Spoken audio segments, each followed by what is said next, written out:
이번 시간에는 연말정산 근로소 원천징수 영수증 중에서 소득공제와 관련된 부분에 대해서 살펴보도록 하겠습니다. 자, 그러면 연말정산관리원에 있는 연말정산 근로소득 원천징수 영수증 메뉴로 들어가시고요. 자, 여기 들어가서 보시면 자, 일단 화면 구성부터 살펴보도록 하겠습니다. 자, 화면에 중도 연말 총괄이라고 있는데요. 자, 중간 퇴사자들에 대한 부분이 중도, 그리고 지금 계속 근무자에 대한 연말 정산은 연말이라고 된 곳에서 진행을 합니다. 자, 저희가 나중에 지급 명세서 제출을 할 때는 총괄로 해서 제출을 해야 됩니다. 저희가 지금은 연말이라고 되어 있는 탭에서 작업을 진행하겠지만 지급 명세서 제출할 때는 총괄로 가야 된다. 이렇게 보시면 되겠고요. 자, 그래서 지금은 연말로 조회를 할 것이고, 연말로 조회를 하는 경우에 연말정산이 2019년 1월부터 12월까지 급여 근로소득에 대해서 2020년 1월부터 2월까지 2월분 급여가 지급이 될 때까지 2월 말까지 진행하도록 하고 있기 때문에 정산 연월이 1월부터 2월까지로 자동으로 표시가 되어 있습니다. 자, 그리고 이제 화면을 보시면 자, 왼쪽에 사원이 나와 있는데 이 사원이 아무도 없을 수 있습니다. 자, 그러면 아무도 없는 경우, 제가 지난 시간에 간소화 자료 하느라고 여기다가 띄워놨는데요. 삭제하고 한번 다시 들어가 보겠습니다. 완료된 사원을 일단은 완료 해제를 하고, 그 다음에 삭제를 한 다음에 다시 한번 화면 위에 보시면 전사원이라는 키가 있습니다. 그래서 전사원 키를 눌러주시면 사원 등록에 등록돼 있고 계속 근무자에 해당되는 사원들을 모두 불러올 수가 있습니다. 그럼 일단 해서 사원을 가지고 오시는 거죠.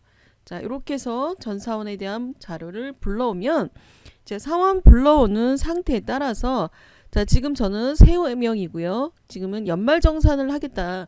연말에 해당되는 계속근무자에 대한 연말정산. 자, 그리고 이제 완료는 완료, 미완료, 그래서 작업이 끝났으면 완료로 바꿔주시면 됩니다. 지금은 아직 작업이 완성이 안 됐기 때문에 미완료라고 되어 있는 거고요. 정산이 끝나면 이 사람에 대한 작업이 끝났다. 자, 그러면 체크하시고 완료키 눌러서 그 작업하시는 우리 지금 작업하는 사람들의 작업에 대한 부분을 체크할 수 있도록 해주는 기능일 뿐이지 완료가 마감키처럼 전자신고를 하기 위한 중대한 요건을 갖추고 이런 거는 아닙니다. 그러니까 완료 미완료는 그냥 단순하게 내가 이 사람까지 작업을 끝냈다라고 하는 의미만 가지고 완료키를 체크해 놓으시면 됩니다. 자, 그 다음에 의기신이라고 표시된 게 있는데요. 의료비 공제, 기부금 공제, 신용카드 공제가 있는 경우에 의기신 이렇게 체크를 할 수 있도록 되어 있습니다. 자, 이 작업은 저희가 할 건 아니고요. 의료비 공제, 기부금 공제, 신용카드 공제에서 공제 대상 금액이 있으면 각각 의료비 공제에 대한 신청서, 기부금 공제에 대한 신청서, 신용카드 공제에 대한 신청서를 연말정산할 때 영수증과 더불어서 추가로 작성해서 예전에는 원래 의료비에 대한 공제 신청서를 근로자가 작성해서 제출하면 이거를 가지고 회사가 작업을 한 다음에 원천징수 의무자인 회사가 작업을 하고 작업이 끝나면 영수증에다가 지급 명세서에다가 근로자들이 제출한 지급 명세서를 첨부해서 전자 신고를 했었습니다.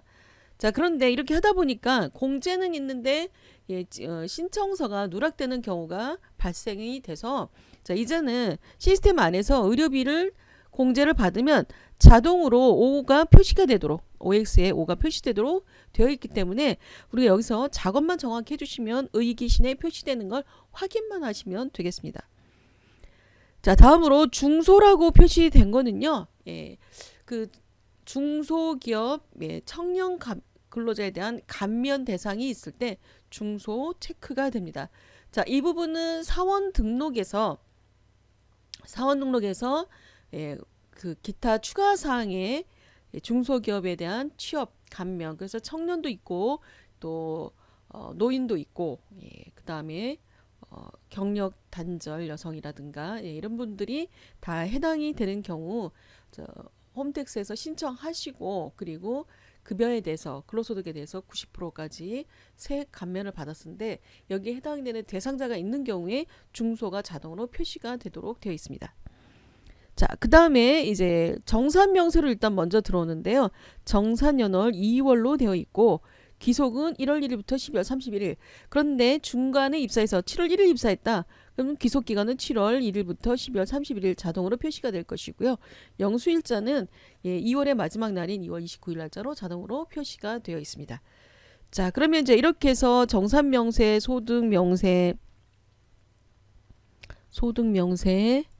그 다음에 소득공제, 그리고 의료비, 기부금, 신용카드, 뭐 연금, 월세 이런 부분들이 있고요.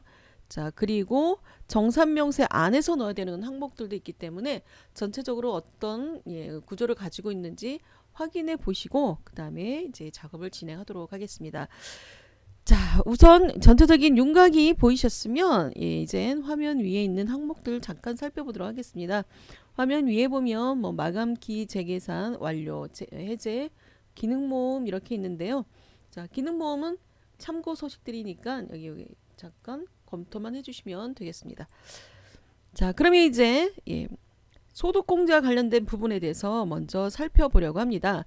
자, 사원에 대해서 맨 위에 보면 총급여액 21번부터 나와 있는데요. 자, 총급여액 정산명세에 있는 총급여액을 가지고 옵니다.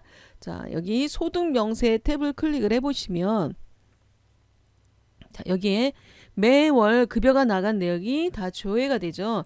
자, 클릭하시고 오른쪽으로 쭉 넘어가면 연말까지 쭉 나와 있습니다.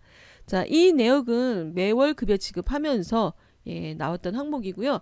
소득명세에서 화면 위에 보면 종전근무지 있습니다. 그리고 전체 비과세 항목에 대한 부분도 다시 한번 구분해서 볼 수 있도록 되어 있습니다. 그래서 소득명세 안에서 과세와 비과세 그리고 전근무지가 있는 사람들은 종전근무지 입력 여기다가 넣을 수 있도록 되어 있습니다. 자, 그러면 일단은 정산명세에서 21번 21번 총급여와 근로소득공제 근로소득 금액 자, 여기까지 21번의 총급여는 급여자료 입력에서 자, 여기 급여자료 입력에서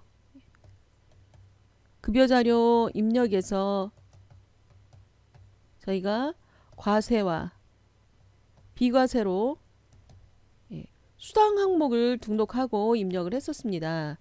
자, 그래서 총급여액이 전체 총급여액 중에서 비과세를 뺀 금액을 가지고 가기 때문에 이 과세와 비과세를 급여자료 입력해서 구분해 놓은 항목별로 여기서 총급여액을 계산해 주는데 자, 이때 이 총급여액이 소득명세에 있다라는 거죠. 소득명세에 들어가서 보면 1월부터 급여까지 12월까지 해당되는 급여 그리고 과세 대상 급여와 비과세에 해당되는 항목들이 구분이 돼서 표시가 되어 있습니다. 과세 그리고 비과세 또 미제출 비과세에 해당되는 금액들 자, 이렇게 구분이 되어 있고요.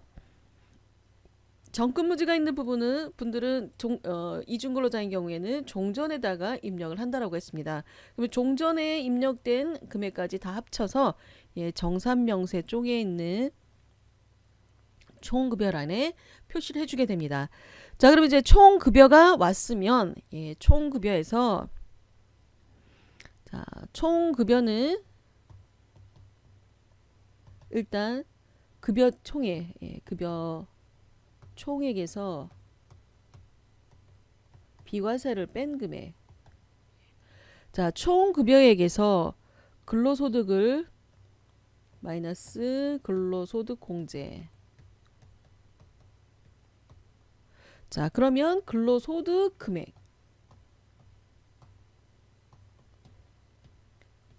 근로소득 금액이 나오는데요.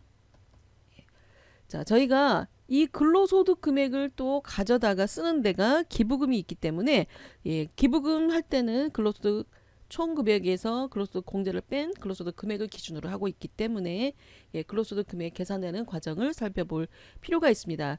자, 근로소득 공제를 해줘야 되는데 이때 근로소득 공제라고 하면 총 급여를 가지고 구간별로 나눠서 공제를 해줘. 무조건 근로소득에 대해서 공제를 해주는데요. 이거는 자동으로 계산이 되게끔 되어 있습니다.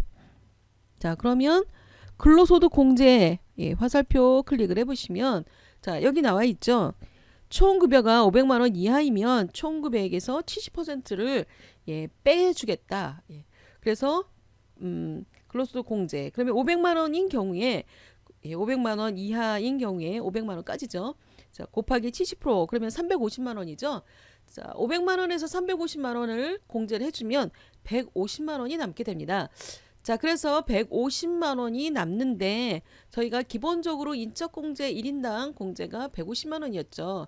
자, 그래서 총급여가 근로소득 금액 계산할 때 총급여가 500만 원, 근로소득만 있는 경우에는 총급여 500만 원까지 그 근로소득을 계산할 수가 있다라는 것이었고요. 자, 그러면 이제 총급여가 500만 원. 지금 여기 4,820으로 나와 있는데요. 4,820이면 4,500만 원 초과 1억 원 이하 이 구간에 해당이 되죠. 자, 그러면 초과 4,500만 원 초과이기 때문에 초과하는 금액에 대해서 무조건 몇 퍼센트 이게 아니라 자, 앞 단계부터 구간별로 나눠서 1,200만 원 플러스 4,500만 원 초과 금액의 5% 이런 식으로 계산을 해서 자동으로 근로소득 금액을 공제를 해줬고요. 근로소득 공제가 계산이 됐기 때문에 근로소득 금액까지는 자동으로 계산이 되어 있습니다. 되셨죠? 자, 그 다음에 근로소득 공제에서 해서 근로소득 금액이 나오면 근로소득 금액에서 일단 기본적인 인적공제가 들어갈 건데요. 자, 기본공제, 추가공제. 자, 이 부분은 저희 사원 등록에 있는 정보를 가지고 옵니다. 사원 등록에 있는 정보를 가져서 자, 기본공제 대상자에 해당되는 본인 외에 배우자 또는 부양가족 몇 명인지 그 다음에 그 기본공제 대상자들 중에서 추가공제가 되는 사람들 그래서 경로우대 장애인 부녀자 학부모 가족에 대한 부분을 사원 등록에 있는 정보를 갖고 체크를 해서 자동으로 가지고 올 거기 때문에 사원 등록이 잘못되어 있으면 여기 나와 있는 인적공제 부분이 잘못 계산이 될 수 있습니다. 그래서 사원 등록 잘못되어 있으면 사원 등록에서 고치고 수정을 하신 다음에 여기서 재계산키 있습니다. 재계산키 눌러서 사원 등록 정보를 다시 반영을 할 수 있도록 고쳐주시면 되겠습니다. 자, 그 다음에 이제 연금보험료 공제하도록 하고 있는데요. 자, 연금보험료 공제는 근로소득자들이기 때문에 국민연금 보험료가 자동으로 급여에서 계산했던 금액을 표시해서 빼주게 됩니다. 자, 그런데 저희가 중도 입사자인데 중간에 백수 시절이 있었다. 자, 그러면 그 백수 시절에는 지역연금, 지역건강보험 이렇게 가입을 하게 되어 있죠. 자, 지역의료보험, 지역에 해당되는 금액이 있다면 국민연금인 경우에는 이 안에 들어가서 지역을 넣어주시면 됩니다. 자, 세모 클릭 해보시면 국민연금 지역 이렇게 해서 추가로 입력할 수 있도록 되어 있습니다. 자, 그리고 건강보험도 마찬가지인데요. 건강보험도 여기 보면 지역이 있는 경우에는 지역을 추가로 입력하시면 되겠습니다.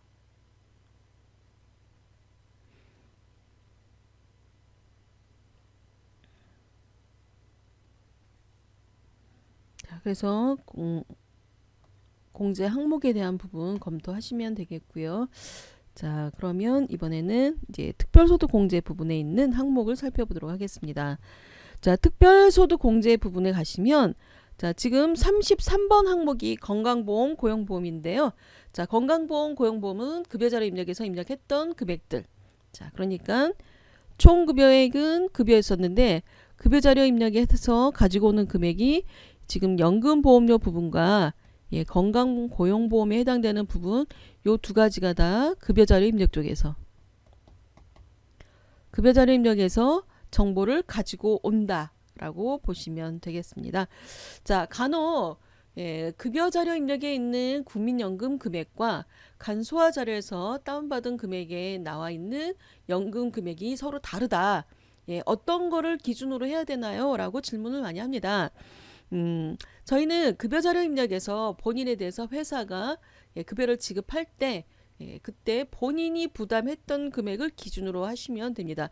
왜냐하면 실제로 본인에게 징수하려고 했던 금액이 10,000원이라 하더라도 회사가 5,000원, 근로자가 5,000원 이렇게 각각 징수를 했어야 되는 것이 정확한 값인데, 자 그런데 급여 자료 입력하면서 이전 보소액을 그대로 가져다 쓰다 보니까 5,000원씩 계산해야 될 금액을 3,000원이나 4,000원으로 계산하는 경우도 있습니다.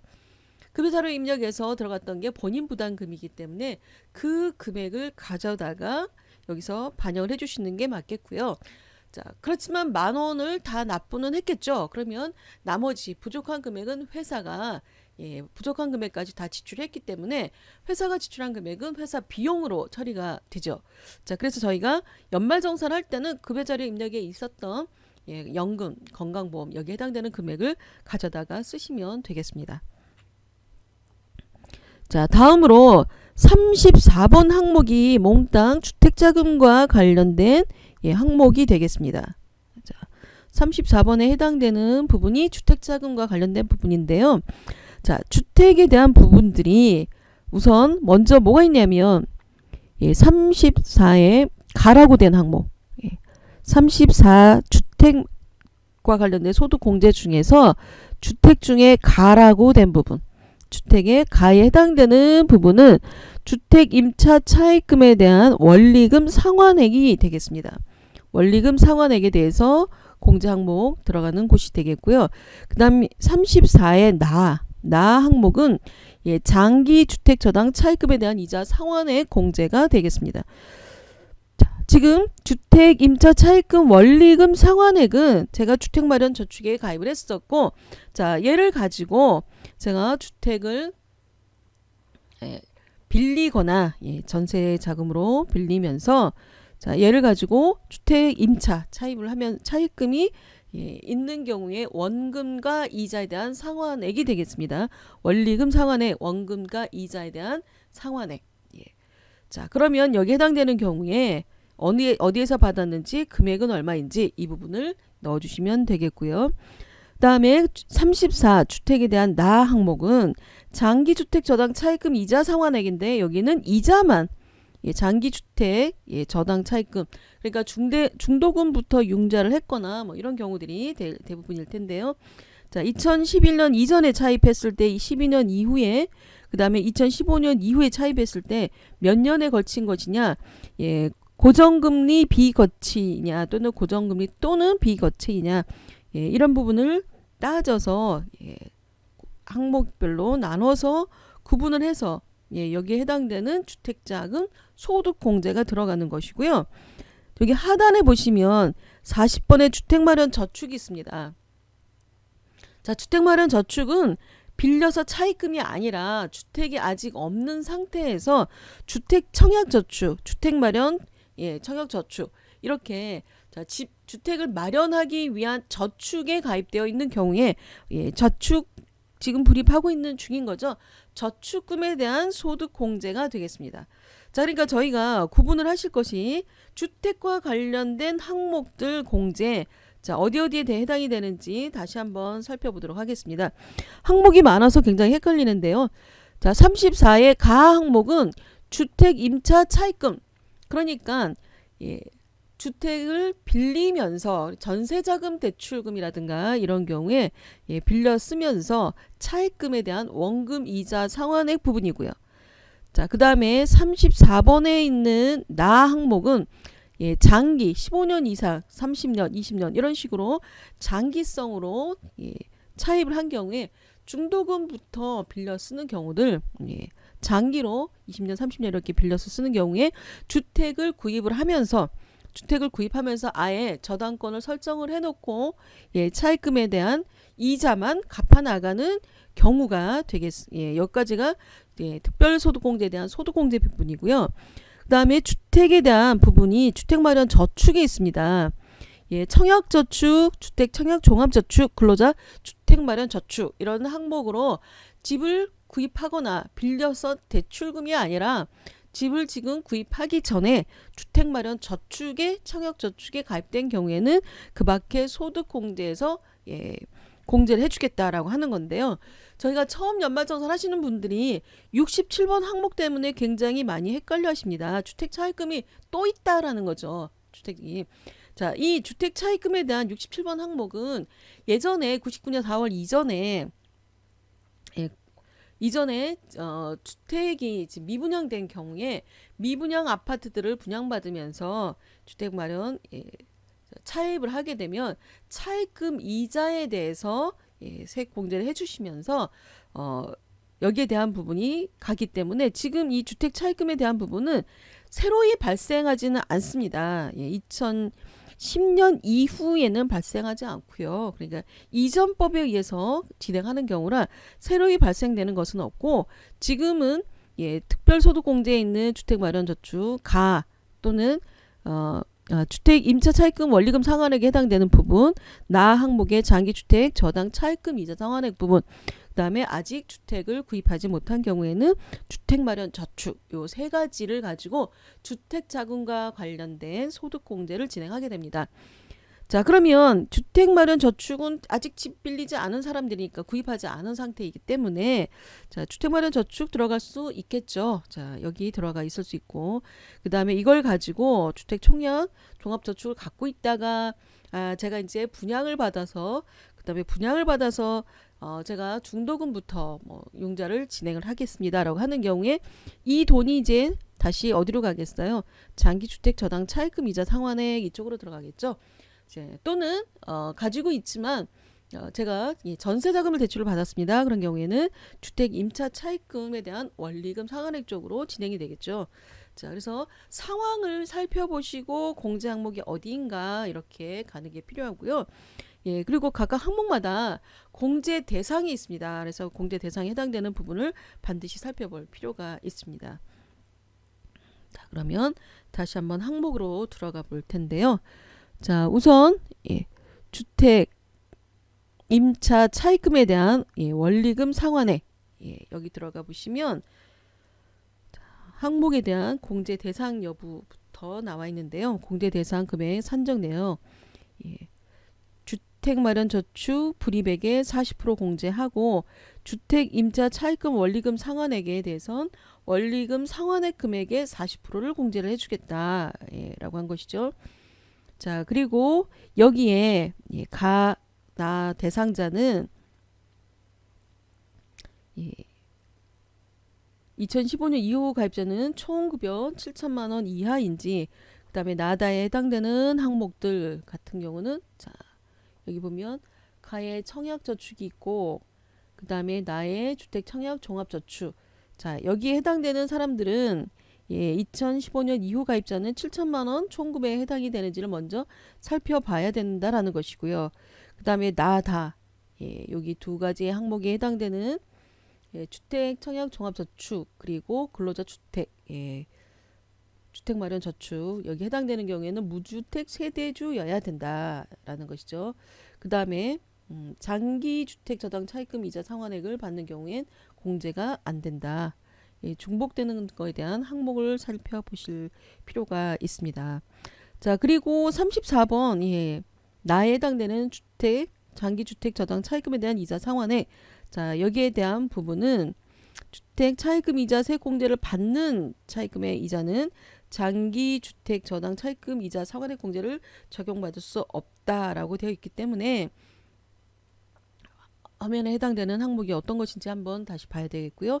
자, 여기는 또 각각을 가지고 구분해서 한도를 계산하지만 종합 한도가 있습니다. 주택 마련과 관련된 건 세 가지 항목이었죠. 주택을 구입하기 전 상태에서 주택 마련 저축과 관련된 부분이 있었고 그 다음에 전세자금과 같은 원리금 상환액 임차와 관련된 원리금 상환액 공제가 있었고요. 그 다음에 세 번째가 장기주택 저당 차입금에 대한 이자 상환액 공제. 자, 이 세 가지들 중에서 종합 한도가 있다라고 보시는데요. 구분해서 들어가지만 종합 한도가 있기 때문에 자, 종합 한도에 대한 부분을 각각 구분해서 계산을 해야 되는데요. 저희가 사용하는 입장에서는 아까 나왔던 세 가지를 정확하게 구분만 하실 수 있으면 구분된 금액만 들어가 주면 여기서 종합 한도에 해당되는 금액은 자동으로 계산을 해주게 됩니다. 그래서 주택 마련과 관련된 주택 자금과 관련된 소득공제 세 가지 구분해서 쓰시면 되겠고요. 자, 정리되셨습니까? 자, 기부금은 세액공제하면서 다시 설명드릴 건데요. 예, 기부금에 대한 부분은 2월분 35분에 있는 2월분 부분이 이제 전기 이전에 2월 받은 금액만 여기다가 항목에 해당한다는 항목에다 금액을 입력해라라고 하는 것인데, 자, 요 금액은 기부금 세액 공제할 때 다시 보도록 하겠습니다. 자, 그다음에 내려가면 이제 그 밖의 소득 공제라고 해서 여기 가면 개인 연금저축 가입한 경우에 연금저축 2001년 12월 31일 이전에 가입한 경우에 불이백이 돼서 40% 72만 원 한도까지. 그래서 이런 경우에는 어디에다가 불입하고 있는지, 그래서 이 항목은 개인연금저축은 2000년 12월 31일 이전 가입이기 때문에 지금 새로 발생하지는 않고요. 신규 발생은 없고요. 이전에 공제에 지금 불입했던 것들에 대해서 꾸준히 불입하고 있는 경우에 공제 대상이다라고 보시면 되겠습니다. 자, 다음으로 소상공인에 대한 공제 부금인데요. 노란우산 공제 이렇게 해서 소기업 공제 부금에 대한 소득 공제, 근로소득이 있는 경우에 4천만 원 이하는 500만 원까지 공제가 되도록 되어 있습니다. 자, 그리고 법인의 대표인 경우에 총급의 7천만 원 이하인 경우에는 공제가 가능하다라고 했으니까 기업 공제 부금에 불입이 된 경우에 불이백을 입력하시면 되겠고요. 자, 그 다음에 주택과 관련된 부분, 청약저축과 관련된 부분, 청약저축, 그 다음에 주택 청약종합저축, 근로자 주택마련저축 각각 구분해서 넣어주시면 해당되는 만큼 집계해서 공제를 할 수 있다라는 것이었고요. 자, 투자조합 출자 등 공제, 투자조합 출자 등 공제, 중소기업에 대한 창업 투자조합 출자 등에 대한 세액 공제. 그래서 거주자가 중소기업 창업 투자조합 등에 2020년 12월 30일까지 출자 또는 투자한 금액에 대해서 공제.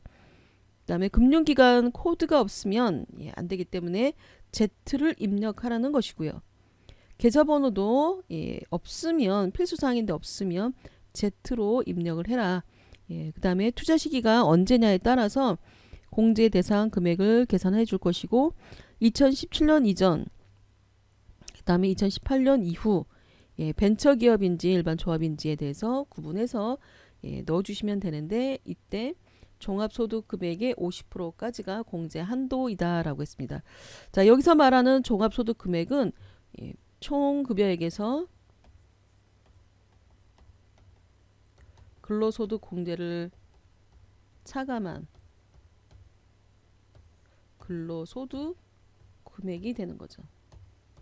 자, 이 금액을 기준으로 해서 이 금액의 근로소득 금액의 50%까지 한도 계산한다라는 것이죠.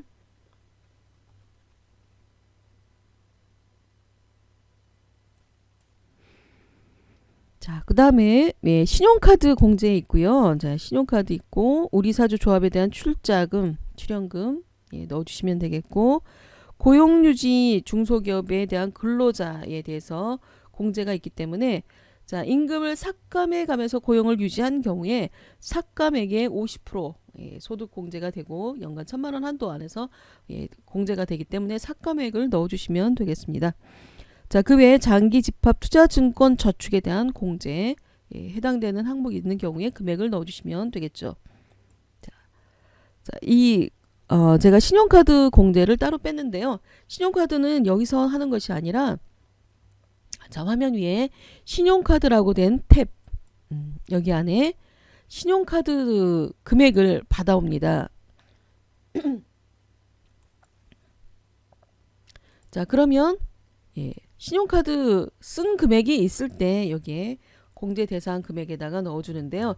자, 신용카드 금액을 제가 1,000만 원을 일단은 제가 입력을 해보겠습니다.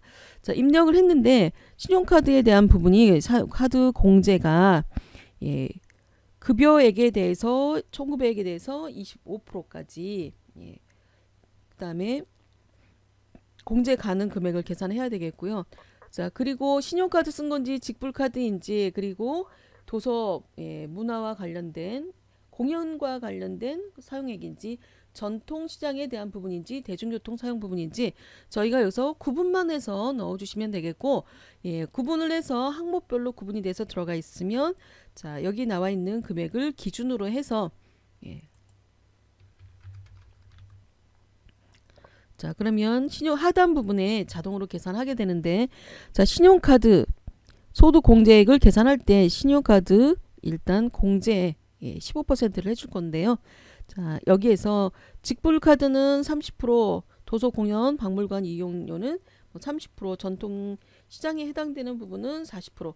자 그런데 이 각각의 기준 금액들이 있기 때문에 기준 금액에 대해서 계산할 것이고요. 공제에서 제외되는 금액은 총 금액에 대해서 25% 자, 제외한 나머지를 가지고 공제 가능한 금액을 계산을 합니다. 자, 공제 가능한 금액에서 그다음에 20% 계산을 해가지고 최종적으로 제가 공제를 받을 수 있는 공제 가능 금액을 계산해 내는 것이죠.